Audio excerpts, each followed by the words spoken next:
1 present, 16 for, 12 against, 3 abstentions. The question is not agreed by the majority of 2 groups of members who are present. I declare the motion negatived. Debate on motions with no legislative effect. The motion debate on report of the subcommittee on issues relating to bazaars. Members who wish to speak on the motion will please press the request to speak button.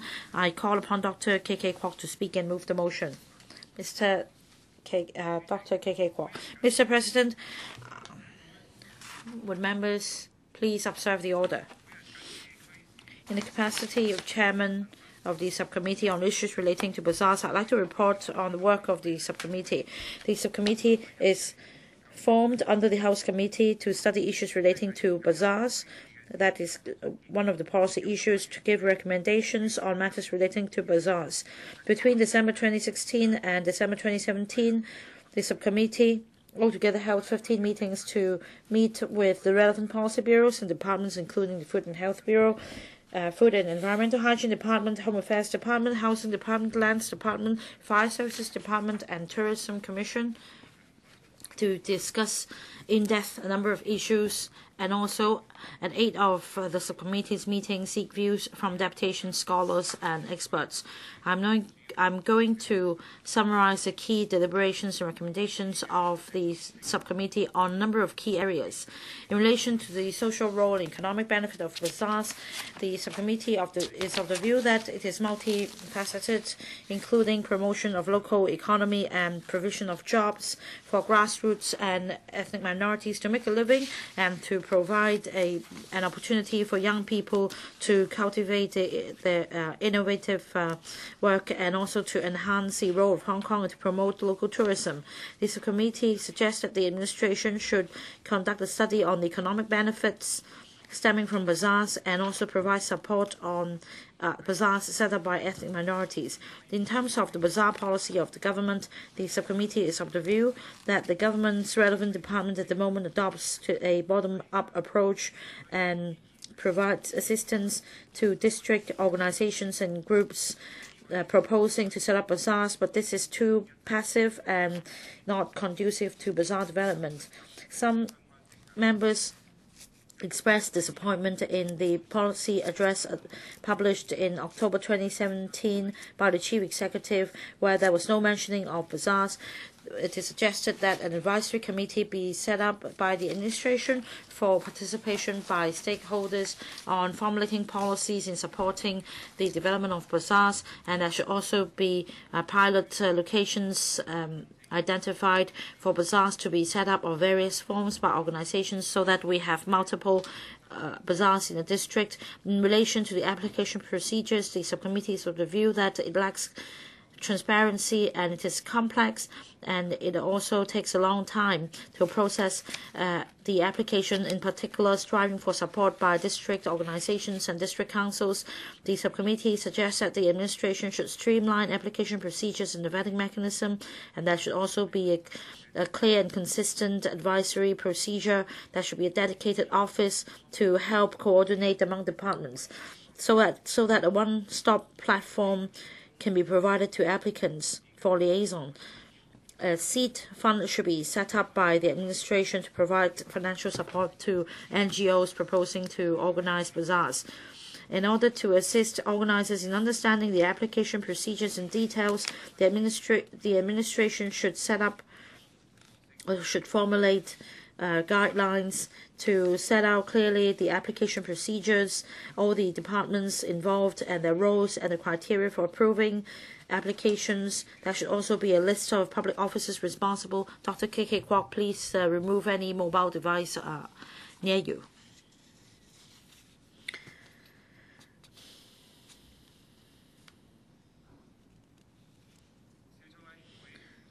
The subcommittee also suggests that the administration formulate comprehensive information guidelines setting out the details in relation to the application procedures, all the departments involved, their roles, and the criteria for approving bazaar proposals, the list of government officials involved, and the contact details. Then, to assist members of the public in setting up bazaars, the administration should conduct district local consultation and compile a list of possible venues for setting up bazaars for application by interested parties. The subcommittee also supports the setting up of Lunar New Year bazaars and proposes that the administration should allow the venues to be converted so as to set up a Chinese New Year fairs during the 1st to the 3rd day of the Chinese New Year. We also support the cooked food bazaars and suggest that the naked flames could be used for setting up such bazaars so that refreshments with local characteristics can be sold at the bazaars. If there is proper crowd control and proper installation of fire services installations, we can allay concerns on public safety. In relation to common areas, vacant open space and playgrounds in public housing estates, the subcommittee believes that these are ideal spots for setting up bazaars, but the members are concerned that the frontline staff and the estate officers are not familiar with the application procedures, and no cash transaction is allowed if bazaars are set up in estates managed by the housing authority, and it is unreasonable. Sometimes landlords' consent may be required, such as a link read, so as to make the application difficult to be passed. We recommend that the housing authority increase manpower in dealing with bazaar applications and to provide training for staff so that they understand under what circumstances cash transactions may be allowed in bazaars in public housing estates. The housing authority should also step up liaison with the district councils, the EMACs and other landlords to provide assistance to organisers of bazaars. The deliberations and proposals put forward by the subcommittee are set out in the report. I urge the administration to accept the various recommendations in the report. Mr. President, the following are my personal remarks on the development of bazaar policy. Well, when it comes to the issue of bazaars, we need to talk about history. 2 years ago, when Mrs. Carrie Lam was running for chief executive, she made a promise to strive for the setting up of bazaars in Hong Kong and to meet with organizations which would like to set up bazaars in the long run. However, she stood them off on 2 occasions. She said that she couldn't meet them. It was on the 17th of March when the meeting was supposed to be held. On the 16th, the organization received news that Carrie Lam was too tired to attend the meeting the following day. And then the next meeting at the election forum, the chief executive, Carrie Lam, said that if you read my election manifesto, you will see that I support bazaars. And in Tin Shui Wai, I also organized a bazaar of a certain scale. That is the reason why many organizations have asked us to speak on their behalf on bazaars. The subcommittee held altogether 15 meetings, and I'd like to take this opportunity to thank the former chair of the subcommittee, Ms. Lau Siu Lai, because she chaired 10 of the 15 meetings. I'd also like to thank deputations, scholars, and residents who attended the 8 public hearings. Without their active participation, this subcommittee could not have achieved what we have achieved. And I'm not talking about what the government has done after a year's work of the subcommittee. This is not our achievement. On the contrary, the government provided a response not in a positive way, despite all the effort and time put in by members and residents and deputations. I think we're all familiar with bazaars. In Hong Kong, we have successful bazaars, for example, in Tung Choi Street, Temple Street, Stanley. Some of them have been phased out, but you may recall in the past we had another bazaar in Sheung Wan near the waterfront. And everyone knows very clearly what a bazaar is. It's put in place not only to benefit the local community, but for the benefit of tourists. However, after holding 15 meetings, I would say that the government had not budged an inch.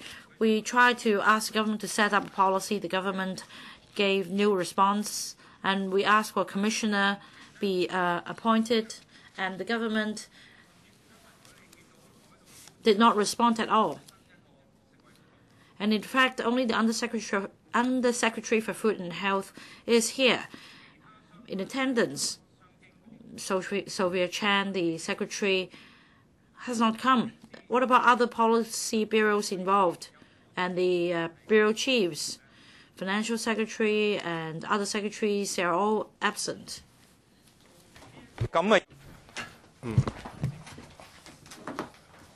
The high officials, especially the chief executive, the blame sits squarely with her. In the course of discussion, the subcommittee and the deputations has spoken that we need to have a policy on bazaars. And the Korean practice, or to put it nicely, is called a bottoms-up approach, but instead it should just simply a hands-off approach. Because the bazaar proponents, we need to sit down with individual bureaus one by one, and we go through different departments. For example, the housing department, the fire service department, and where the government lands, then the land steer will be engaged as well. And for any potential planning, will also involve the planning department. For the cooked food bazaars, they will need to obtain approval from EMSD and the Fire Service Department. All the government departments are not there to help. Instead, they serve as hurdles that kill off many bazaars proposals. The policy on bars is not simply to benefit residents of a particular community. Around the world, there are a lot of success stories. For example, in Taiwan, there are bazaars in every major cities in Europe, in UK, and the Netherlands, and a lot of Western European cities. The bazaars are must-see destinations for tourists. And yet, our administration have been feeble and short-sighted, and lack vision and foresight, and fail to deal squarely with the relevant policy. In one of those meetings, the committee was informed and that there will be no documents by the administration, and because on the policy address launched last year, there might be new policy. Back then, we thought maybe the CE has a change of heart and promised to do something, and yet the promise have not fulfilled. There's no inkling on the bazaars. After 15 meetings, the outcome is just a yet to be completed one-stop information guide for the application to bazaars. This draft was discussed in the subcommittee. However, we still don't have the final version. What had the administration actually done? The policy address mentioned that in the Kai Tak New Developed area, they had a bazaar proposal. There's hardly any traffic and residents, and that site is pending land sale. The government is probably just want to bring vibrancy to that land. Why aren't the bazaars to be held near where they live and where they're needed, and instead to be situated in Kai Tak? What is this government doing? Hope that the government officials present must respond, and hope the members could engage in the debate and to seek for new directions on bazaars. I so submit. I now propose a question to you that the motion moved by Dr. Kwok Kwak Hee be passed. Secretary for Food and Health.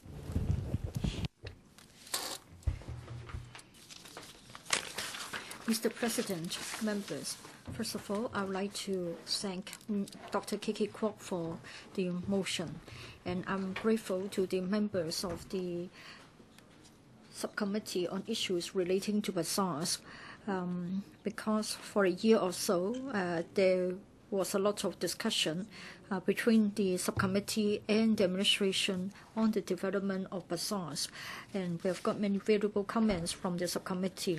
At many meetings of the subcommittee, we had the input from the deputations, scholars, and experts. And as a result, we had the chance to interact with both members as well as the public.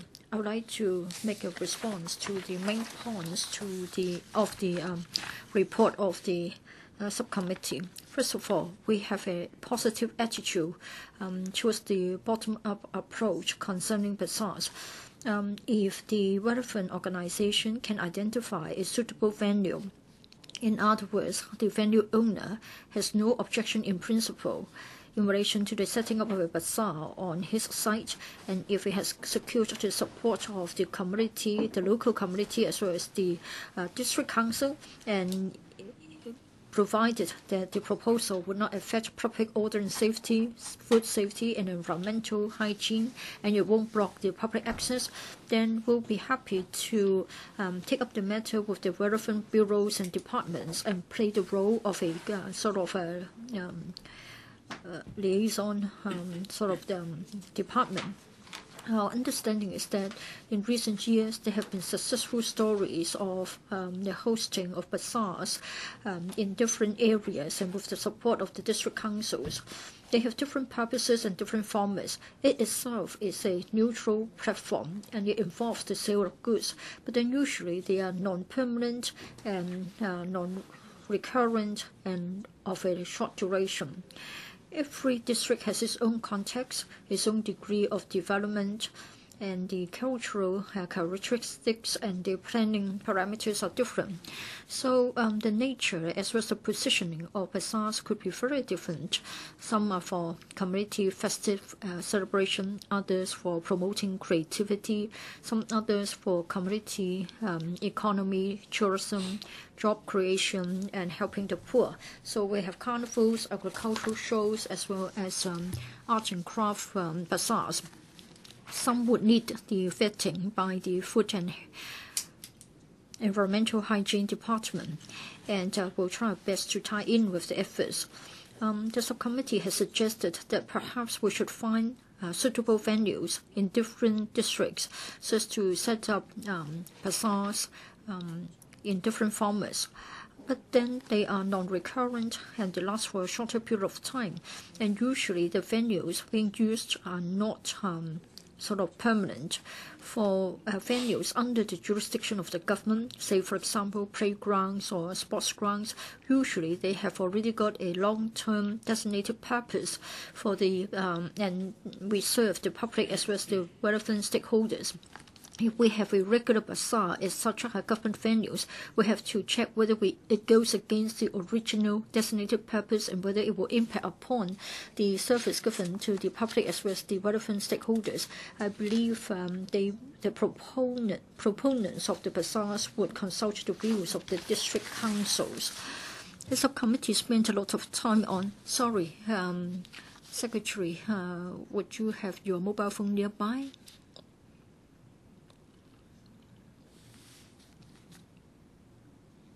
Yes, please continue. I'm sorry about that, Mr. President. The subcommittee spent quite a lot of time on the following discussion. That is how the government can enhance the assistance given to the organizers of bazaars. Say, for example, setting up a dedicated office with a bazaar officer or bazaar commissioner so as to coordinate the relevant departments in the application process. In fact, relevant departments will follow the established procedures and criteria in dealing with the proposals, and also the procedures and criteria for vetting open and transparent. Generally speaking, after receiving an application, the department involved will consider the nature, format, mode of operation, dates and timing of the proposed activities to decide whether it is a suitable venue. and whether there are other points to note. But then regarding different forms of bazaars, the licenses or permits to be applied for would differ. Say, for example, if the bazaar activities involved activities defined as entertainment under Cap 172, that is the Places of Public Entertainment Ordinance, then you need to take out a Places of Public Entertainment license or a temporary Places of Public Entertainment license. And if the bazaar activities involves the sale of cooked food, then you need to take a temporary food factory license under the Food Business Regulation. The subcommittee has also suggested that the government should come up with a very resourceful handbook, so as to set out the procedures involved, the licenses, permits required, the role of different departments, criteria for vetting, as well as the names and contact details of the relevant public officers. We agree that such a proposal would facilitate the applicants. Therefore, we have already come up with a draft resource handbook for bazaar applicants, and we have discussed the draft with the subcommittee members. Some members have said that the draft resource handbook has only got existing information they already know without anything new. We'll continue to collate the information supplied by the relevant departments. Some members and some deputations told us that they would like to have information about vacant government land.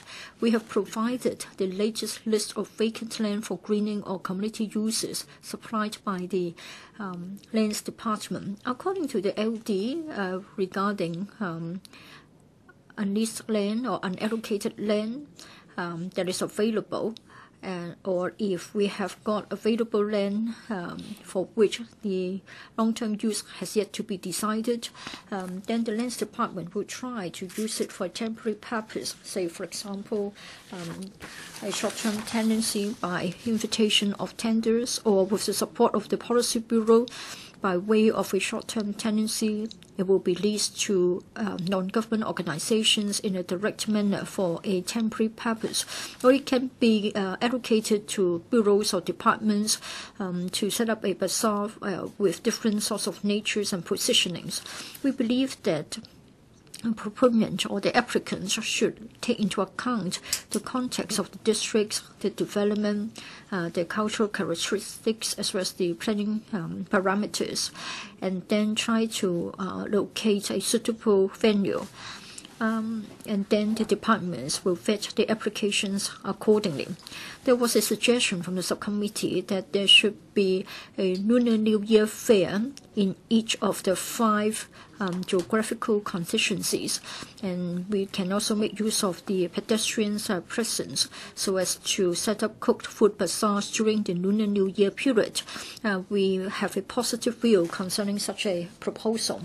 In recent years, say for example in Samshuipum, we have got cooked food bazaars during the Lunar New Year period, like the Maple Street Cooked Food Bazaar for the past 2 years, as well as the Tung Chau Street Cooked Food Bazaar last year.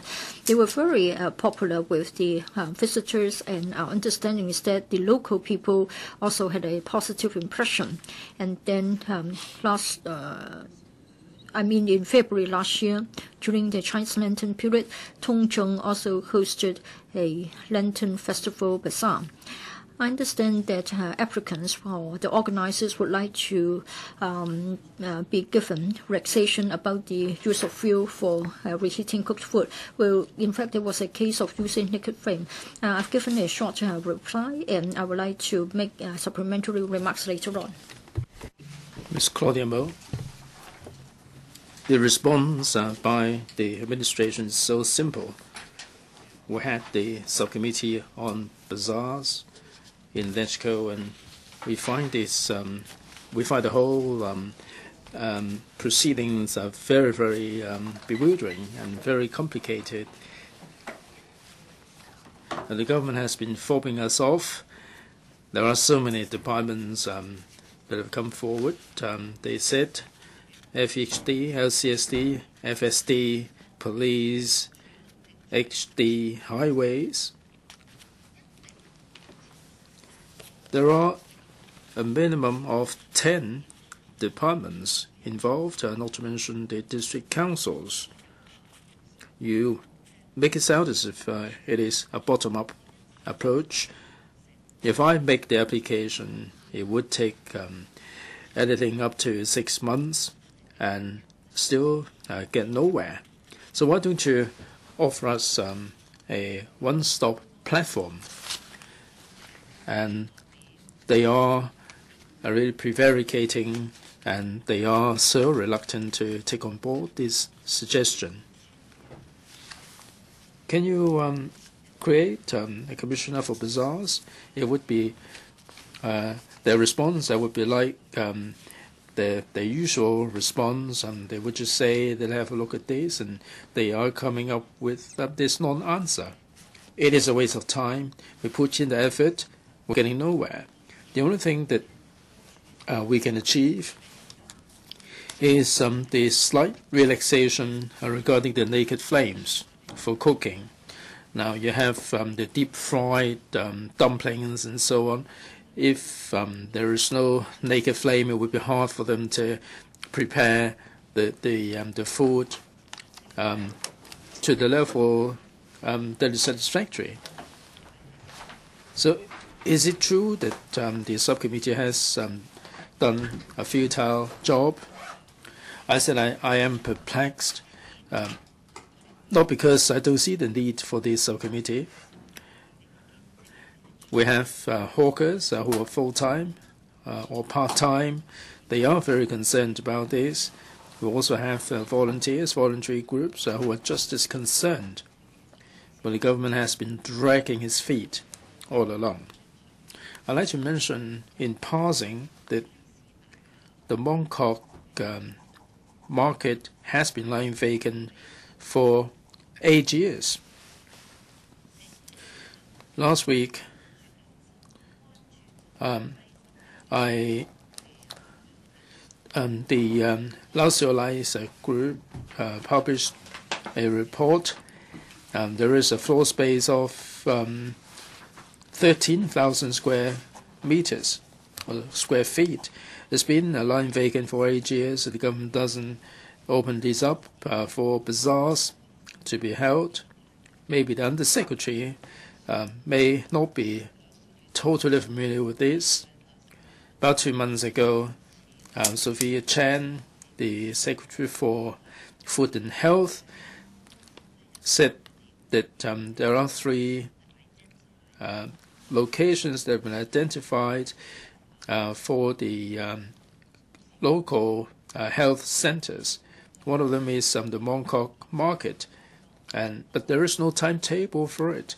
If we make this happen at the Mongkok Argyle Street market, if the health center is to be built there, it would be conditional upon the assessment on the Kwai Chung Center. Now, these kind of assessments and evaluation would not come around for 2 years, and we're going to be kept waiting for another 2 years. So that would add up to 10 years. If you cannot put a health center there, why don't you consider opening up the Mongkok market for applications for bazaar? I don't really know what the situation is like. Even if there is no water and power supply, it doesn't matter. For many open-air bazaars, it's easy for them to get connected to water and power. It's not unachievable. Now, this bazaar policy, or lack of it, is really bewildering. The government is basking in this bureaucracy. Mr. Siu Ka-chun, President.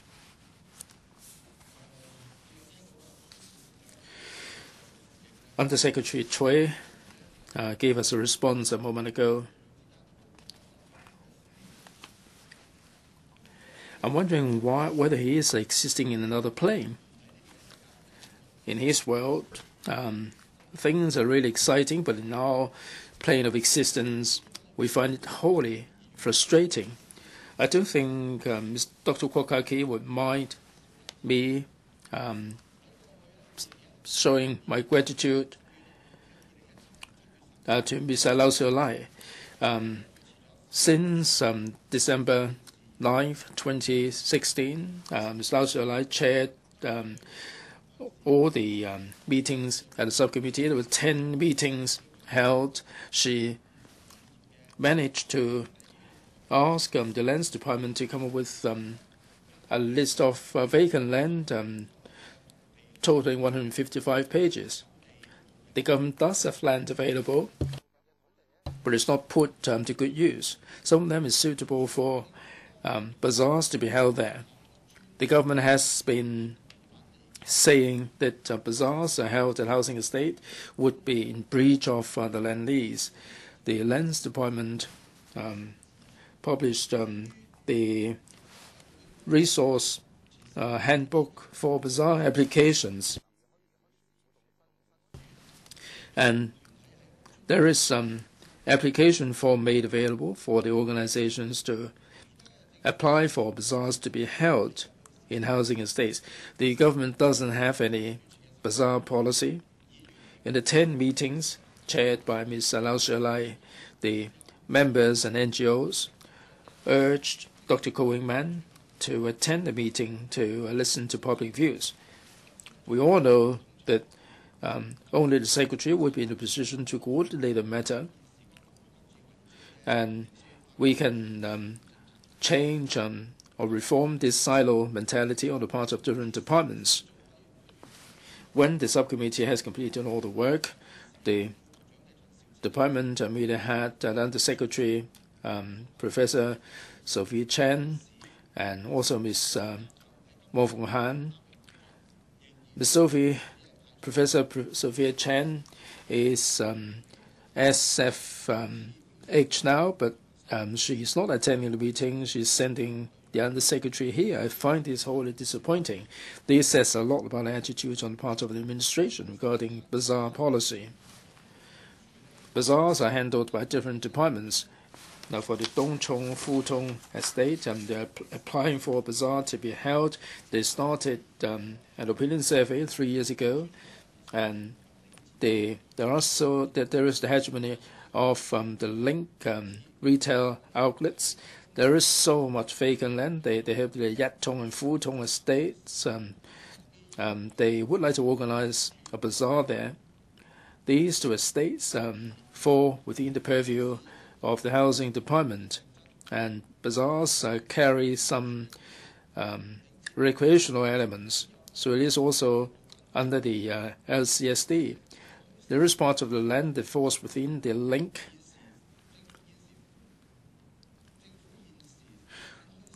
According to the report, the existing model is a bottom-up approach with regard to bazaars. I think this is jarring to the ear even more so than the swear words. Now, for this bottom-up approach, to put it bluntly, the government is passing the buck to the NGOs, and the NGOs will have to spend so much time jumping through the hoops, and they have to submit their application with the district council, and they have to go to the housing department, the FHD and the LCSD with their application. In 2016, the district councils have approved some of the sites, but the LCSD rejected these ideas because of the utilization rate. But the bazaars organizers said they're not using the site all the time, but still they drew a blank. Now, for the HD, they're not granting the site, and eventually it was the Lands Department that granted part of the cycle track for bazaar to be held. The NGO has spent a whole year a whole year before they were able to use the site of 16 weekends for bazaar purposes. This is limiting the choices of the residents. The NGOs and councillors, myself included, have been urging the administration at the subcommittee to streamline the application procedures. There should be an interdepartmental panel to scrutinize all the applications. Mrs. Carrie Lam said in her manifesto that at different districts there should be different themed bazaars. She made all these pledges when she was running for office, but all these pledges disappeared when she took office. In her first policy address, and also there is a mention of the energizing Kowloon East, and all these policies are really so out of touch with reality. Dr. Yim analyzed the possibility of having bazaars at the tip of the former Kai Tak runway, Altau Kok Lower Estate, Wong Tai Sin, Sam Shui Po, Chu Kong Street. They are close to retail outlets, and they were identified as possible sites for bazaars. Ho Kai Ming. In LegCo, we will have a disparate opinion on a lot of things, but on bazaars, that we across the party lines have reached some consensus. We all uniformly agreed that the government should take forward the development of bazaars, and the FTU have a lot of experience in this regard. In the end of 2002, the FTU and other organizations have organized a Dragon Bazaar near Wong Tai Sin MTR to promote the local economy and to provide job opportunities for those unemployed or those in hardship. The success of the Dragon Bazaar, besides recording high attendance, and also helped a lot of the members of the public to launch their own business, which is a success story of public and private collaboration, and yet there would be not a recurrence of similar successes. The function of the bazaars have been universally acknowledged. A lot of cities have a bazaar culture. Not only we bring economic benefits and we led to revitalization of neighborhood, the night market as well as the bazaars in London is a must-see destinations for tourists. According to the LegCo Research Division report, in Taiwan, the annual revenue is about 515 new Taiwan dollars. In London, in 2014, the whole year revenue is estimated to be 360 million pounds, and the spending of every $1 we spend $1.7 in the neighboring shops. It would able to benefit the shops nearby, to benefiting the merchants alike. In London, have a clear policy direction on bazaars and offer different subsidies. For temporary bazaars, the steps are much more simplified. After filling the form to the authorities, they will need to submit concrete proposals. And the administration here claims to hold open attitude and claims for a bottom-up approach, and claims to well work with the proponents as soon as the DC's consent. Even though we agreed to initiate a community, however, the government should not wait for the consensus to be forged. Take Sydney, for example. They also take a balanced approach, and yet they have a bazaar policy with clear policy framework and to regulate and the vetting of applications, as well as guidelines where the applicants could follow. And can the administration do more work in those areas? Providing a application checklist is a very simple thing to do. If the government is sincere, why not start with the basics?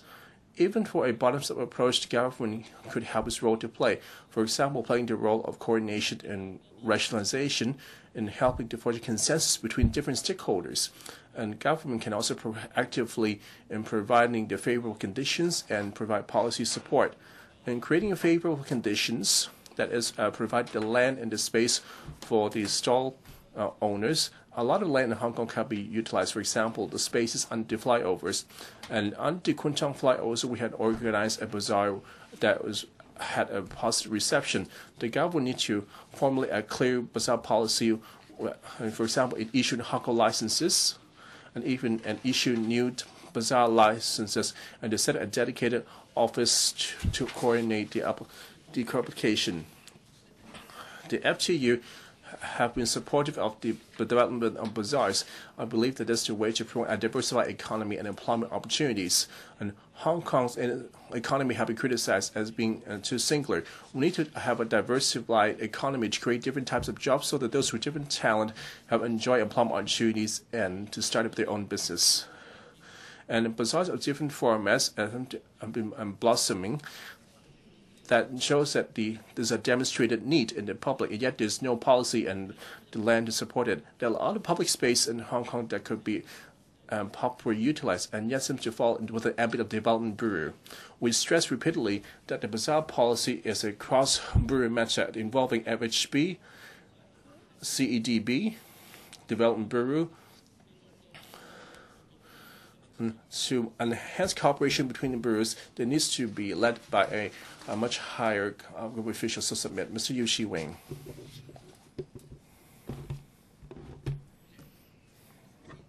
President, I would like to thank the work of the subcommittee on issues related to bazaars to explore the role of bazaars in social development, its future directions, as well as coming up with concrete proposals. Bazaar is collective memories for a lot of people in Hong Kong where they are warm. For example, during the bazaar held during the festive season and in Tai Ta Day is still well remembered. And an appropriate bazaar policy can boost economic benefits and enhance community relations. And as changing consumer taste and change societies and the value of the bazaars has evolved over time with its pros and cons. So we have to conduct an objective assessment on the pros for the low families and the startup. They can create opportunities for them. Due to the misplanning of government in planning and that led to a sharp rise in rent, the entrepreneurs have less room to leverage. The bazaars offer the entrepreneurs a low-cost environment into producing of a delicacy and handicrafts. From the consumer's point of view, of course, they do welcome a different mode of affordable shopping options. And during festive holidays, and organizing temporary bazaars and provide a nice destinations. And from the tourism point of view, take Thailand for its and Taiwan, they also have an iconic landmarks. They have combined, for example, in the Shiling as well the Riverside Night Market. And besides the regular stall owners, they will also allow temporary ground stall selling affordable local souvenirs, attracting lots of tourists to the area. And the Ministry of Finance in Taiwan announced that out of the 25 night markets, the annual turnover has reached about 5 billion Hong Kong dollars. So a comprehensive bazaar policy and have the potential to develop our economy, even though they're beneficial to entrepreneurship and employment. However, we cannot overlook their disadvantages. In terms of environment, Hong Kong is rather crowded with narrow roads. The bazaars often bring in a lot of foot traffic. If we cannot effectively regulate, for example, the obstruction of passageways and noise nuisance, will affect the residents nearby. Take the pedestrian precinct in Mong Kok, for example. The policy intent was to alleviate the traffic. However, it attracted a lot of performers and affected the residents upstairs and nearby shops. After implementation of 18 years, the district council vote to kill off the precinct. This is the outcome that's most undesirable. In terms of management, some temporary bazaars, for example, the Koi Lin Street Night Market in Samshipur, as well as the Tin Kwang Bazaar in Chinchway happened and quite well received by the residents. However, during the holidays, these community bazaars can attract a lot of unlicensed cooked food stalls and led to confrontations and chaos. And if not properly managed and insufficient fire safety facilities, that could pose a safety hazard. 7 years ago, the fire at the Fa Yun Street hawker stall got spilled over to the buildings that led to multiple deaths. This is a very tragic lesson. Therefore, I agreed with the recommendation of the subcommittee. The first, government is obligated to set up a clear guidelines for new bazaars at designated spot to regulate the number of stalls, the opening hours, as well as the responsibility and powers of stall owners, and review from time to time the information guide to the application and to streamline the application procedures and the criteria, including the one-stop approval mechanism as proposed in the report, so that the applicant could have a clear understanding of the legal requirements, and depending on the prevailing community situations, identify suitable sites to provide supporting facilities. For example, water power supply and the sewage treatment, so that the bazaars can be run in a sustainable manners. Besides the appropriate development of the hawkers, some of the famous bazaars must be preserved as well. Just like our Temple Street and the Sayong Choi Street Bazaar are already famous destinations that attract a lot of overseas tourists, and over the years, the format and the facilities have hardly changed. The administration, besides maintaining their uniqueness, they must review from time to time enhancing, injecting new supporting facilities in terms of fire safety and guidance to tourists. And the District Council and the Tourism Development Council can organize a shuttle traveling between different night markets depending on the opening hours to create a synergy effect to enriching the cultural and culinary experience. The relevant departments can disseminate the latest promotion on the mature night markets, and through a regulated management of bazaars can later incubate as safe and distinctive night markets to provide more pathways for entrepreneurs and to provide more options for tourists. Associate President, Mr. Tommy Chow. President, looking back in the past, I think more than 10 years ago, we started to talk about the suggestions of having a bazaar. I was one of the proponents. I think we should make good use of the traditional cooked food stores. We can also deal with the question of vacant hawker stores. Later on, we try to focus on using this as a feature to attract tourists, and we should have open-air bazaars. And then for remote areas, we can also have morning bazaars to help the poor, the grassroots. Now, for Mrs. Carrie Lam, in her election manifesto, she said that she would study the development of bazaars so as to develop local economy. It could also become a platform over the weekend so that young people can sell their own handicraft work, and we can also promote local economy. Well, for the development in this direction, I think it has to do with the link presence in the markets and monopolizing the markets. I think the government has been too rigid. The government hasn't responded to the needs of the community. The Liberal Party agrees that we should come up with a suitable bazaar policy. We need to understand that bazaars would affect many stakeholders. The choice of the venue is a serious matter. Otherwise, the nearby residents and the shop owners will be affected. We need to strike a balance to make sure that bazaars won't become a nuisance. We have to make sure that the environmental hygiene, crowd, traffic, and fire services are being taken care of. I think it is quite difficult to achieve a balance. Probably at the end of the day, we can only go to quiet or remote corners, and it will be difficult to attract visitors, and it defeats the purpose.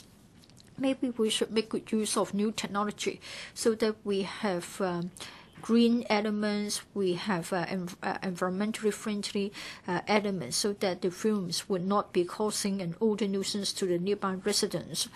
If that can be addressed, then I'm sure we would not just have weekend bazaars for the markets and cooked food stores that are now vacant. I think they can be renovated and put to good use. I'm sure district councils would also support. Now, of course, we have to make sure that there won't be unhealthy competition between the bazaar organizers as well as the shopkeepers. Now, for the bazaars, maybe you can't beat the chain stores in terms of pricing. So bazaar operators, I think you better come up with unique features and a good trade mix instead of trying to compete on the basis of price. I think in this way, the bazaars will become attractive and there will be a synergy effect, and then there will be healthy competition between the bazaar operators as well as the shop owners. Now, for the Food and Health Bureau, I think they're only interested in regulating the hawkers. I think we need more than that, and we need better planning. The HAD should also play a coordinating role, and you should also step up the publicity efforts. Mr. President, we have reservation about the idea of having a number of bazaars in each of the 5 major constituencies. I don't think we should have bazaars just for their own sake. I think bazaars should be developed in a natural manner. Government officials are not businessmen. The venues that they have identified are usually not a venue that makes good business sense.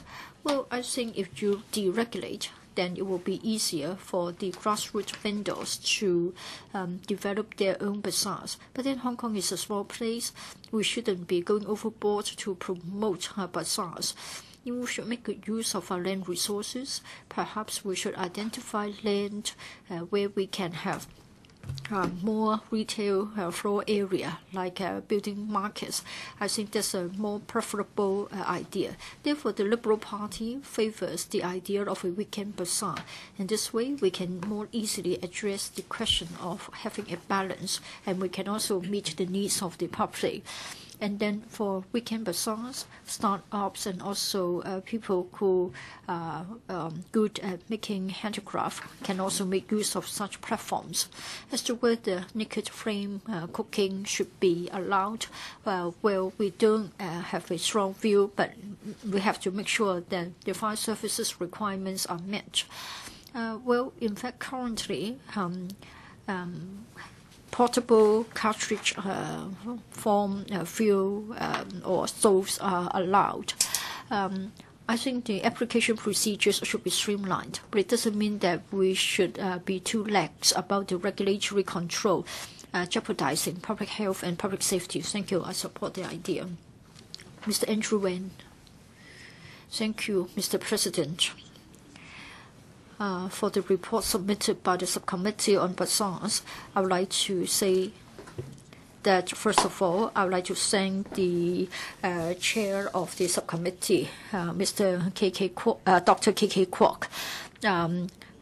He took over the chairmanship at short notice, and we are grateful to Ms. Lau Siu Lai, the former chairwoman of the subcommittee. She is really dedicated to the issue. I would like to thank Mr. Tommy Cheung. I may not have full agreement with him, but I think we are on the same page as far as the broad directions are concerned. I think for a long time in the Chinese history, I think grassroots vendors have been grouping together to form bazaars so as to allow business activities, transactions to flourish. I think it is not just about trading. It is also a way to build a social capital. It is a way for people to interact.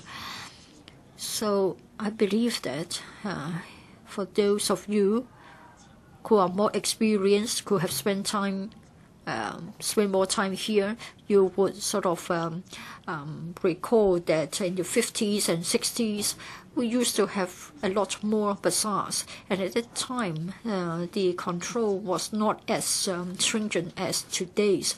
But of course, nowadays, the philosophy has changed. Regulatory control has gained the upper hand. I'm not saying that there should be no control at all, but I think we have to strike a balance. We mustn't err on the safe side in this matter. If you think that the risk is 10%, 20% only, you will go after more control than less. Starting from the 1970s, we started to have the Keep Hong Kong Clean campaign, and we started to have a policy against hawkers. I think you can see the signs and footprints of bureaucracy all over the place. And that's why today we have to discuss the revival of bazaar activities. Now you can see that behind this phenomenon, departments would like to have lots of application procedures and a lot of regulatory controls. To us, having a bazaar is a simple thing, but today we see that departments would like to have all sorts of procedures covering each and every area. Now, for us, when we try to ask departments questions, we don't get answers straight away. They would only give more information when pressed. Why can't they come up with something more facilitating so that there's a mechanism for this bottom-up approach? Can we not have a commissioner for bazaars? Or maybe we can have an office that will provide assistance to the proponents. I think the other day we saw an excellent show of buck passing, like the soccer players passing the ball from one to another. Well, sometimes we're told that it's a matter for the FHD, and then it is said that it's within a park, so we better go to the LCSD, and then somebody would say, hey, it's for the housing department. We were really shocked by this kind of buck passing exercise. We would like to see a more consistent approach among the departments. Now, for the subcommittee's report, we talk about the role of the bazaars, functions, the venue support given by departments, etc. I think you can tell from the content of the report that you need to go through a lot of procedures. You need to put in applications after applications. This is most undesirable. Now, I don't think the government is going to take a positive view. I think the government is only interested in the impact in terms of the environmental implications, public safety implications, etc. So today we don't get the CS here, we don't get the SHA, Secretary for Home Affairs here, and we don't even have the Secretary for Food and Health. We don't have Professor Chen, Sophia Chen here. We've only got the Undersecretary here. I think they would opt for more management, more control. So we are seeing the operation of the bureaucratic machine. I think it's time for re-engineering our thinking so that in future it will be easier for us to apply for the venue. We had endorsed a motion. The subcommittee would like to have a consistent, uniform set of procedures across the board. But the government came back with a draft resource handbook. It's only a compilation of information. So it's better than nothing. We don't have something which is easily comprehensible. We don't get a single application form to address the existing problem. I think currently other departments have also come up with the idea of a one-stop approach or single window approach. But in this case, we don't see the same. As Mr. Frankie Yik has said, in Taiwan, in Europe, there are many successful bazaars. And then in Taiwan, I think we have got many successful bazaars, nighttime bazaars. They are not just for the local people. They are also tourist attractions. In Hong Kong, with the Temple Street, Avenue Street, as well as the Women's Market, they are also operating like bazaars. They are attractive to the visitors. The departments are very bureaucratic. An outstanding example is the housing department, and they're running over 70 public housing estates.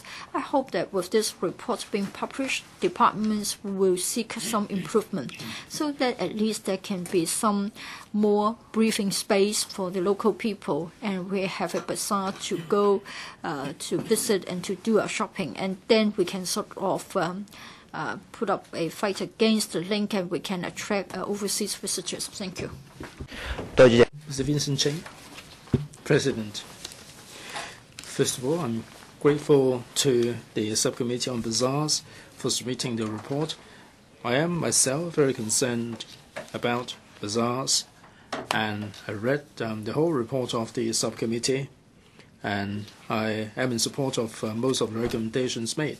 In her manifesto, the chief executive said that she would promote economic development, the local economy, and to designate bazaars in a local area. There is room for such development in Hong Kong.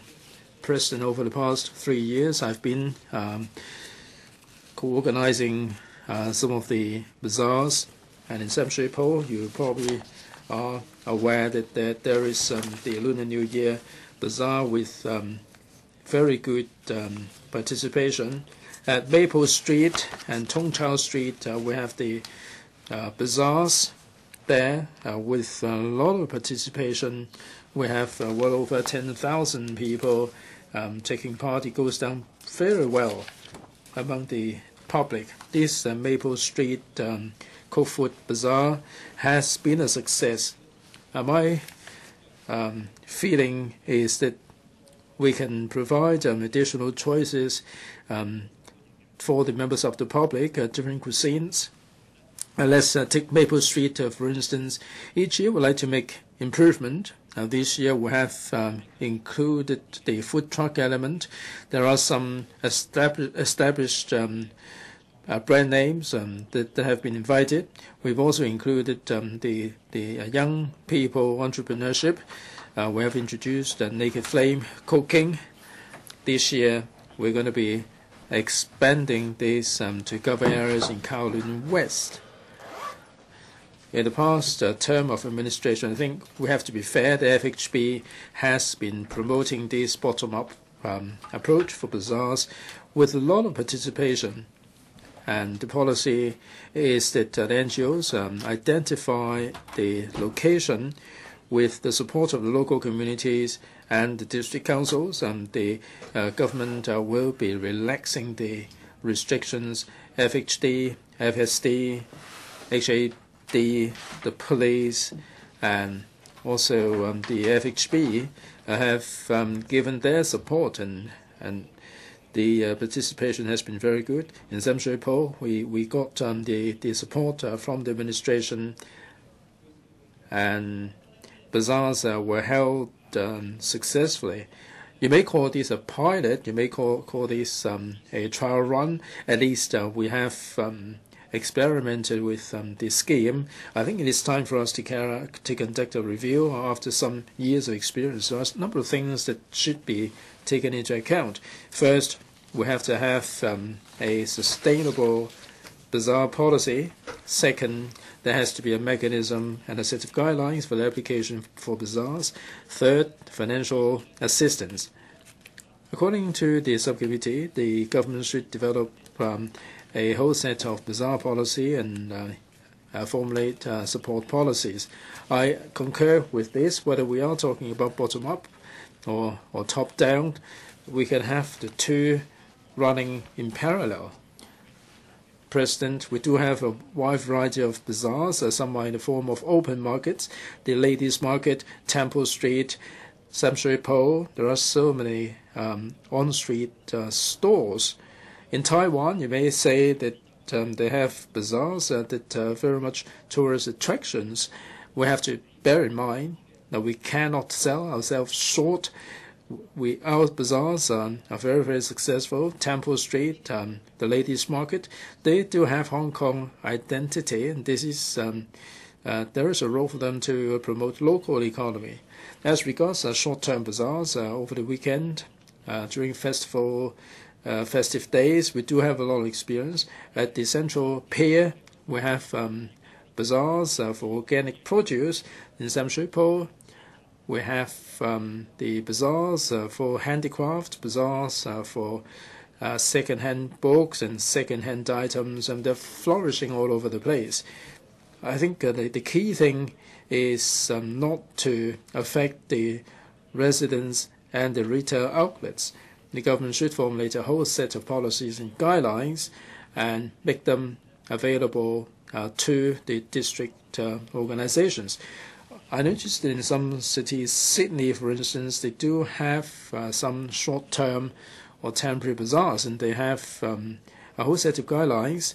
The applicants will have to go through certain procedures, and there are criteria for approval, and application forms are available.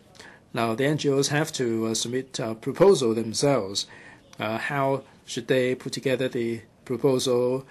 This may be a bit of tall order for the NGOs, for the grassroots people. So I think there has to be some template for different applicants to be able to get to grips with all the technicalities.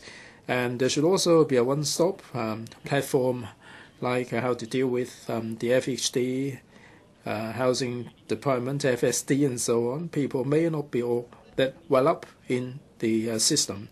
The chief executive announced that at the tip of the old runway there will be a weekend bazaar to be run by the NGO. There is plenty of room for development for bazaars of this nature.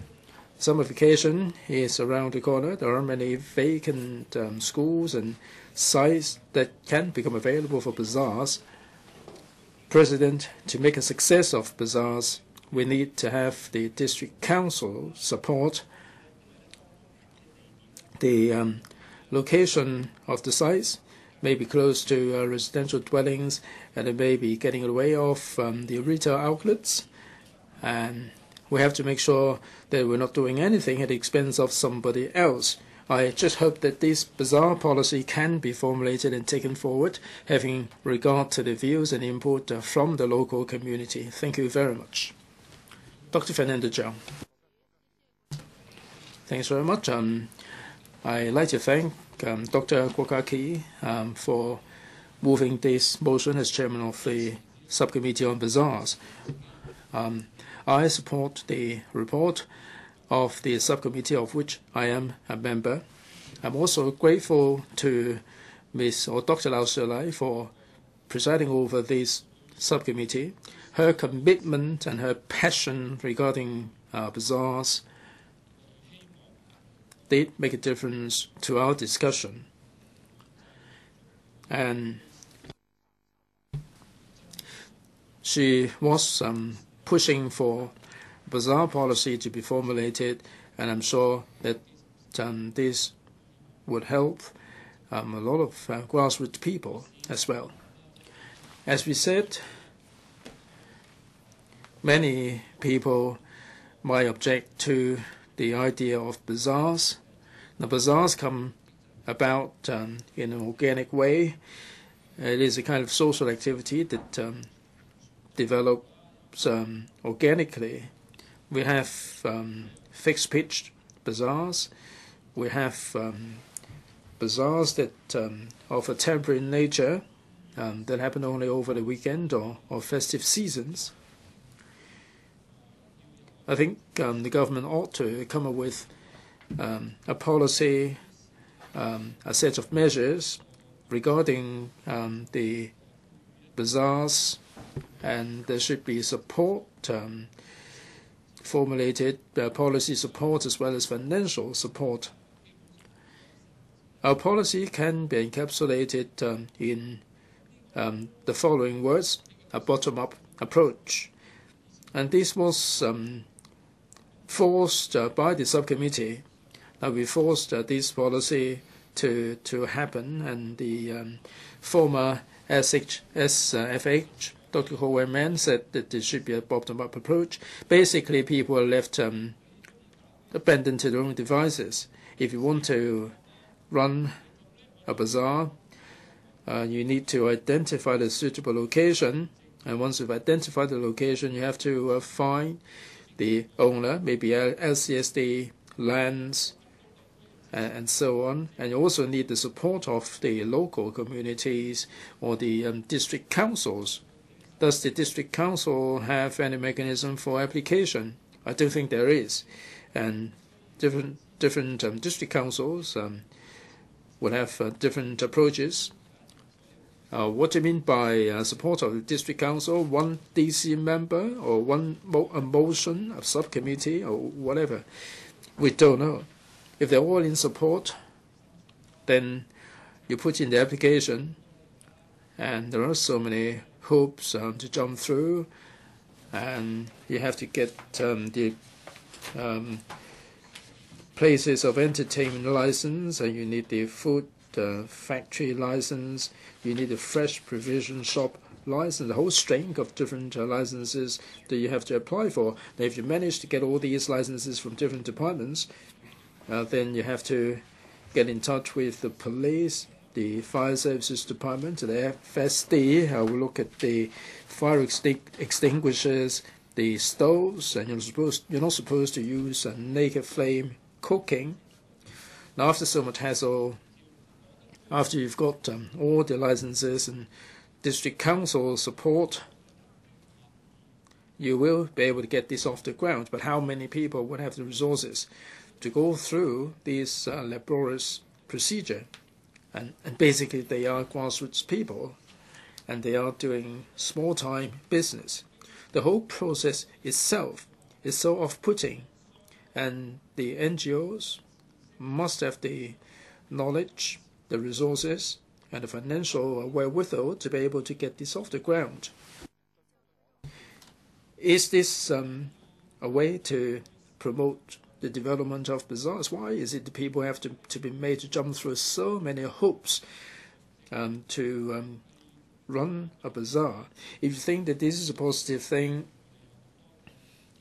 and there are so many grassroots people who can make a living out of these small-time business, and a lot of the grassroots people would be able to buy affordable things from the bazaars, and bazaars are places where people gather together.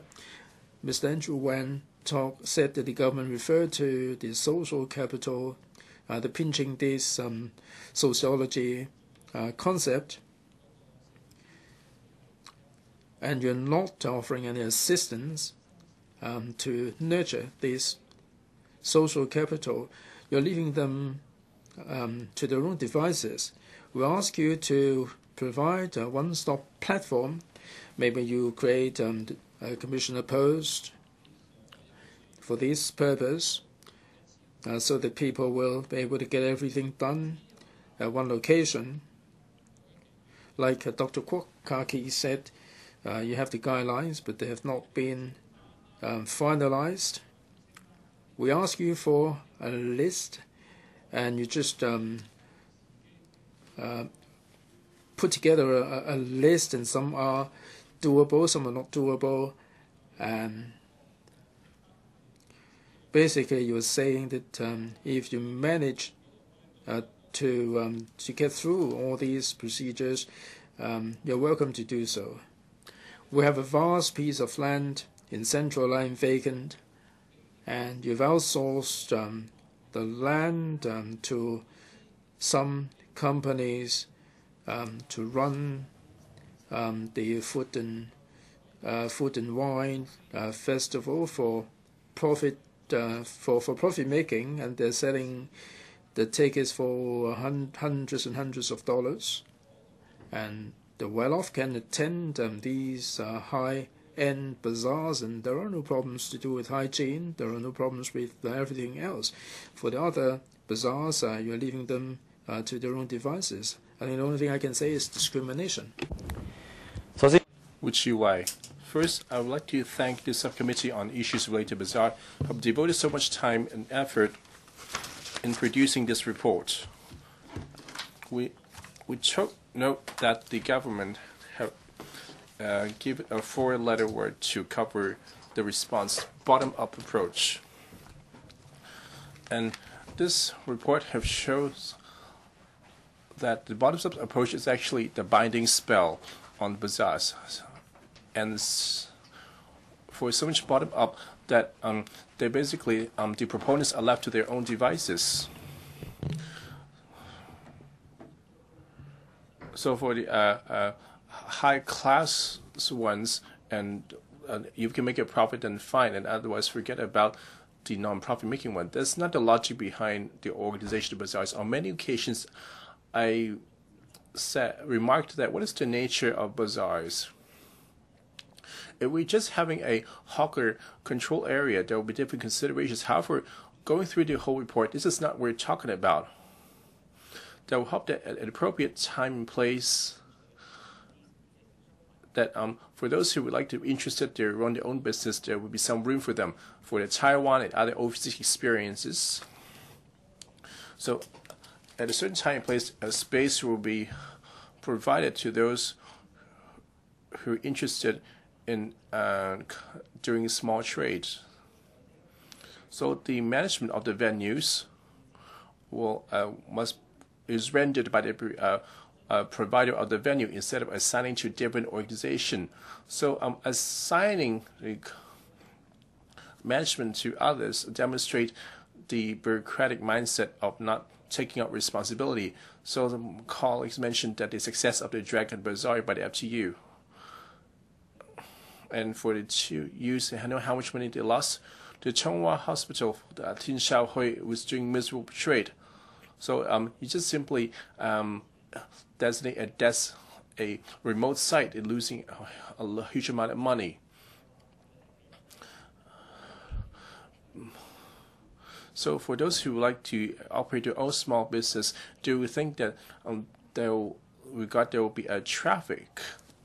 For example, the old ladies would choose to apply their trade under flyover with a heavy foot traffic, and after 2-3 hours, they could just camp elsewhere. So maybe after midnight, there is some hawkers who choose to hawk their wares in the MTR exits, whether for cooked food or dry goods. So that is the operation mode of the hawkers. If we hope to shift our attitude from keeping one eye open and closed into more formal arrangements, and if government is serious, you can consider this. Let's say if it's an LCSD venue, usually they're close to the city center or those with a dense street traffic. In the document that you reply that it seems to have a conflict with the venue users. However, are you aware of that? That in different cities,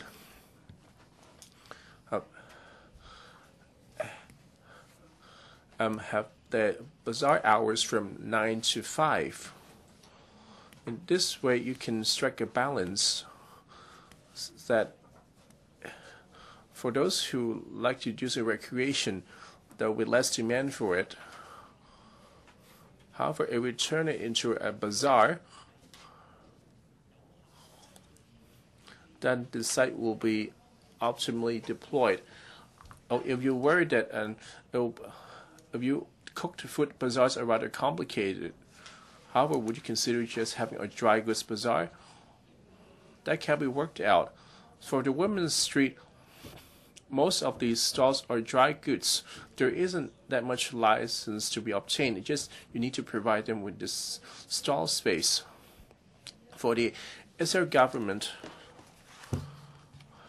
and for the FHP who devote a lot of, have you ever considered for the hawkers and the bazaar hours, and so on, are they actually all about? Like Dr. Fernando Chung said, that to just want to have an effective operator to manage a venue provided by the government. However, this line of thinking will turn the bazaar into profit-making, which seem to run against about the bazaar policy proposed in the document. And a bottoms-up approach,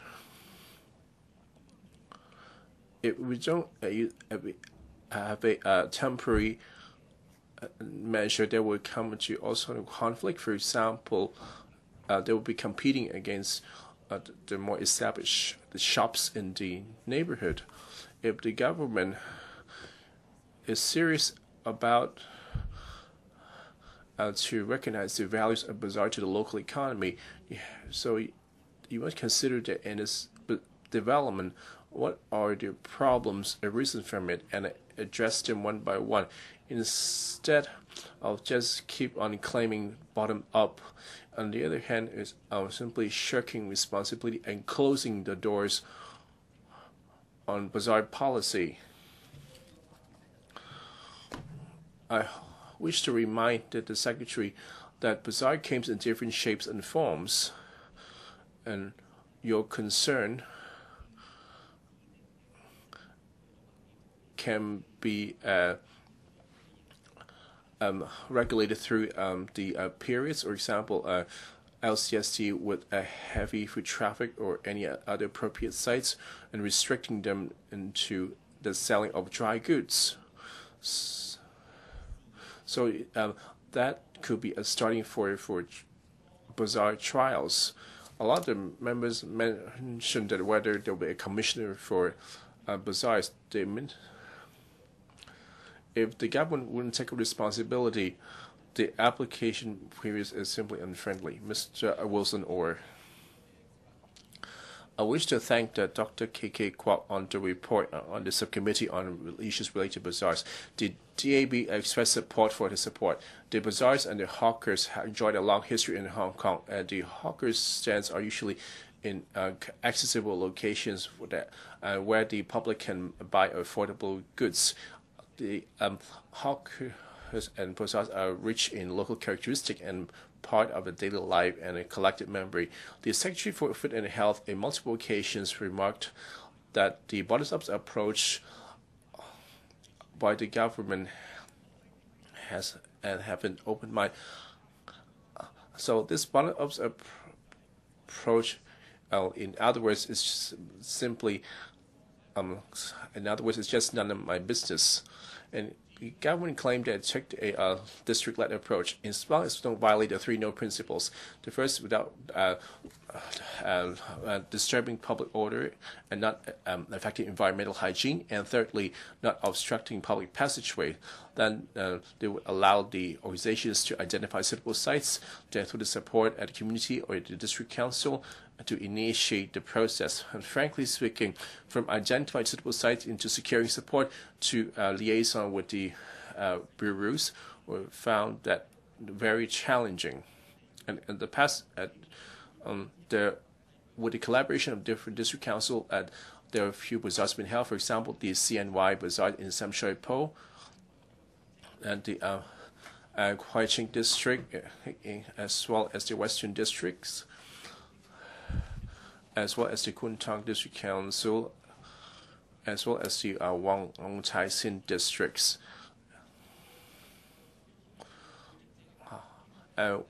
When talking to the bazaars organizers, very often the administration is not able to offer any help. For the application procedures, they are often quite perplexed. The government did issue a guidelines back in 2015 February, had come up with a set of principles as part of the hawkers policy, so that however, guidelines are just mere guidelines, and so in a sense where they actually quite oppressive for the applicants and to not able to address the problem of having to liaise with different bureaus. And a lot of the proposals failed to get off the ground. I met with a lot of organizations that hope to establish bazaars to help the grassroots in giving them another shopping options. Their difficulty lies in how to effectively liaise with different departments, whether applications, licenses, in securing community support, or for the bottoms-up approach, they come into obstacle every step of the way. For example, for public entertainment, the application procedure is very complicated, and first they need to get a place of public entertainment license or a provisional one. If the bazaar activity involved cooked food, and even clumsier, and first they need to get a food factory license and so on. For the bazaar organizers, this could be the hardest of all. Have the government ever think in their shoes of having to deal with different departments, some of the housing department, the LCSD and LANSD, and also FSD and the EPD? All sorts of challenges illustrate the government's lack of commitment to take forward the bazaar policy. But bazaar is become a local characteristic as worthy of preservation. However, the regulations should also move in pace with the times. But they be stressed that what to formulate a territory-wide long-term hawker policy, that will have to communicate with different stakeholders. We urge the administration must take a district-led approach with the support of the district council to develop bazaars and bazaar activities, as well as to launching more measures to assist hawkers. For example, this string hawkers area and distinctive night markets to attract tourists and members of the public. The most critically, the government must provide a one-stop and uniform and simplified application procedure, so that organization, big or small, can follow the steps. Otherwise, they will remain stuck in going through different departments. Well, different coordination and complicated application are the biggest obstacles. Thus, I hope the administration must empathize at how to removing obstacles and facilitate the bazaar organizers to have the determination and to provide and organizing bazaars. In any case, we urge the administration to convert the municipal buildings with high vacancies into cooked food centers or bazaars. The key is whether the administration is determined enough to enhance the existing guidelines, so that the whole arrangement will match realities to encourage those who are interested in doing a better job, and whether the government can reconsider to issue the license on the Dai Pai Dong, learning from the Bangkok and the Singapore and the Singapore example, and for the success of the cooked food centers and bazaars to promote local delicacies, so that the bazaar culture can be passed on future generation. I hope that the government officials can listen to our views and later could come with a proactive reply. Thank you. Mr. Chu Ai-ting. Thank you, Member Leung. I'm grateful to Dr. Kiki Kwok and Ms. Lau Xiaolai for taking up the task to promote bazaars. Well, just now, Mr. Wu Chi-wai talked about the nature of a bazaar policy. If I may also comment on that. The real issue, in my eyes, is as follows.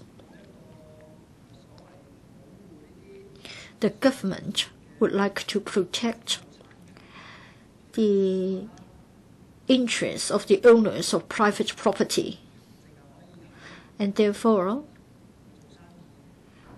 you can only conduct your business from certain locations only.